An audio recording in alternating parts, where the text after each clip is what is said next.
Number 4. Starbucks bottled Frappuccino. Tucked into the coolers of gas stations, supermarket aisles, and big box store fridges, the bottled Starbucks Frappuccino has mastered the art of temptation.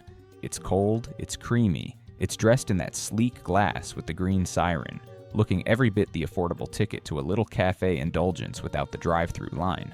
For many shoppers, especially older ones, it's the why not treat slipped into the cart between the bread and the eggs. The brand name has long been shorthand for something you can trust. Consistent, a touch fancy, and maybe just a little bit of a mood boost in a bottle. But the gloss doesn't hold up under the light. In December of 2024, health advocacy groups started sounding the alarm about what they dubbed a hidden sugar shock. Certain flavors clocked in at over 45 grams of sugar in a single 13.7-ounce bottle. More than the American Heart Association's entire daily limit for added sugar, gone in a few sips. That's not just empty calories, it's a risk factor for type 2 diabetes, obesity, and heart disease, conditions that already sit heavily on the shoulders of older adults. What's sold as a coffee drink is nutritionally a dessert wearing a caffeine mask. Then came the legal jabs. In early 2025, a class action lawsuit in California accused Starbucks' bottled coffee line of playing hide and seek with the truth, alleging natural flavors on the label concealed the use of synthetic additives. PepsiCo, Starbucks' bottling partner, was named too, turning the once clear brand relationship into a corporate game of telephone between marketing promises and actual contents. The trust cracks widened further in mid-2024 when the FDA announced a recall of more than 25,000 cases of Starbucks Vanilla Frappuccino over potential glass contamination. These bottles were already on store shelves. Think about that.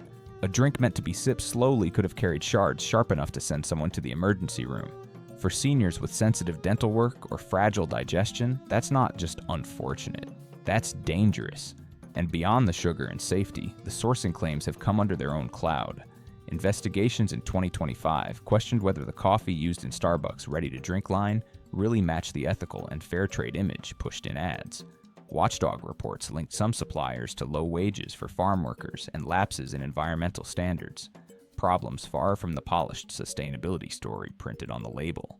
For customers who thought they were supporting fairer coffee farming, that's a bitter note. It's a jolt of emotional whiplash. The same green siren that's been selling the fantasy of a premium, ethical, feel-good coffee break can also mark something that's nutritionally risky, potentially mislabeled, and sometimes unsafe. A bottle once bought for comfort now comes with questions that no swirl of caramel can cover. That doesn't mean giving up the treat entirely. It means taking it back on your terms. Brew strong coffee at home. Blend it with unsweetened almond milk, ice, and a dusting of cocoa powder. Sweeten it lightly with honey or stevia, and you'll get that same creamy hit without the sugar avalanche. Ready to drink more your style? Cold brew concentrates from brands like Chameleon Cold Brew or Califia Farms post their sugar counts and sourcing info plainly, and they go on sale often at places like Target or Kroger. Or skip the packaging altogether. Bring a small thermos of homemade iced coffee on errands. You'll dodge the high sugar, the industrial bottling risks, and the corporate sleight of hand that sells you a feeling instead of a fact. Because the next time your hand reaches for that familiar glass bottle, the question won't just be, do I want it? But do I trust it? And sometimes the bitterest part of the drink isn't in the coffee. It's in realizing the sweetness you paid for was never what it seemed.